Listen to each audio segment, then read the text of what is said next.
Hi all. Today let's take a look at the concept of render props in React.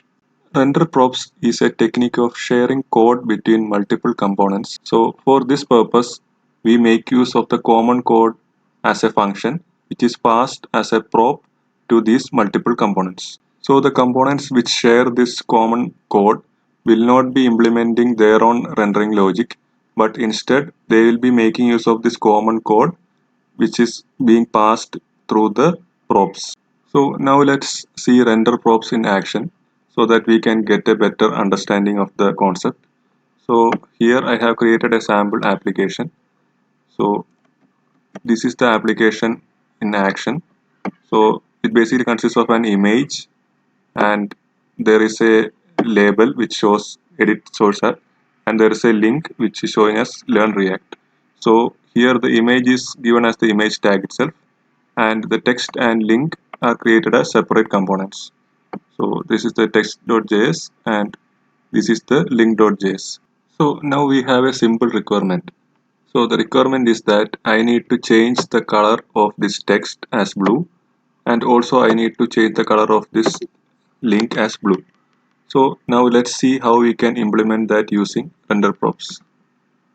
So here I have created a function called shared style and this is a functional component. It is accepting props. Inside the rendering logic of the shared style component, I have added a code tag which has a style which includes the color as blue and inside that we are calling the props.render function. So this means basically we need to pass a prop named render which will be a function that need to return a particular JSX tag.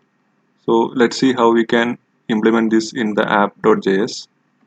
So I am adding the shared style and I am adding a prop called render and inside that I am calling an arrow function which returns text. So basically same thing I am using for link as well.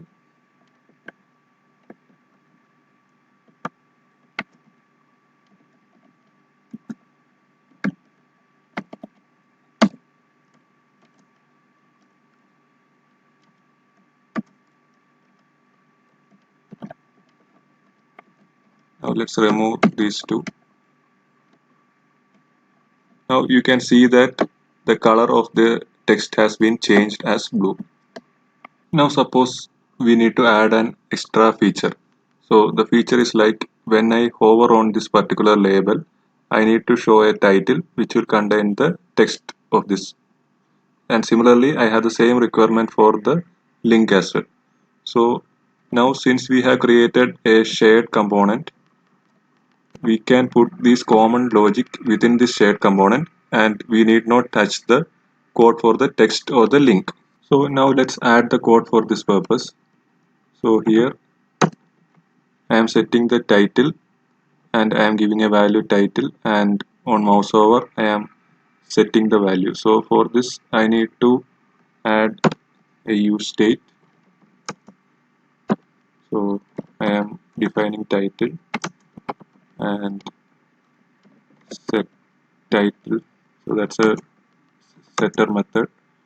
Now I am using the use state hook and I am initializing it with the empty string. So now what it does is on mouse over it will be showing the text content. So now let us see this in action. So you can see that the title is created along with the content. So this is one main advantage of using render props since we can keep all the common code in a single place. So now let's see how we can create some common utility code which can be accessed within our individual components. So for this purpose I am adding a function called log. So this is basically a function which logs a console message and we need to pass it to the individual components. So I am creating a property called log inside an object and I am passing it through the render function. So here in the apps we will be able to access that as a function, and here I am passing the log as a prop itself.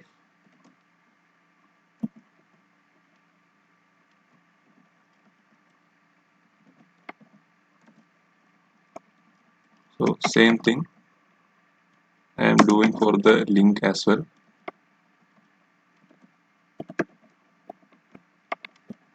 So now in our individual components we will be able to access this log.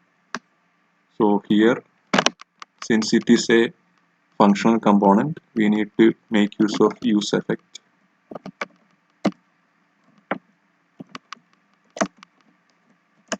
So here I am adding props.log and I am adding something like the text component created, and I am adding the second parameter as an empty array.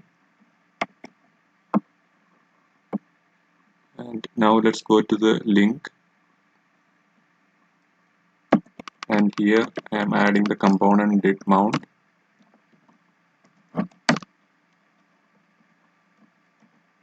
and here I can access the props.log and I am creating link component created.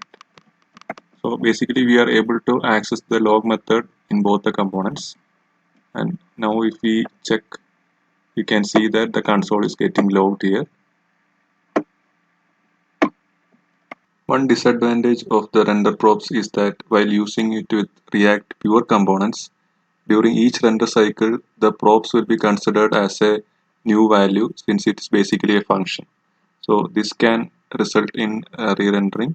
Hope you were able to get a clear understanding of the concept of render props in React. See you soon. Thank you.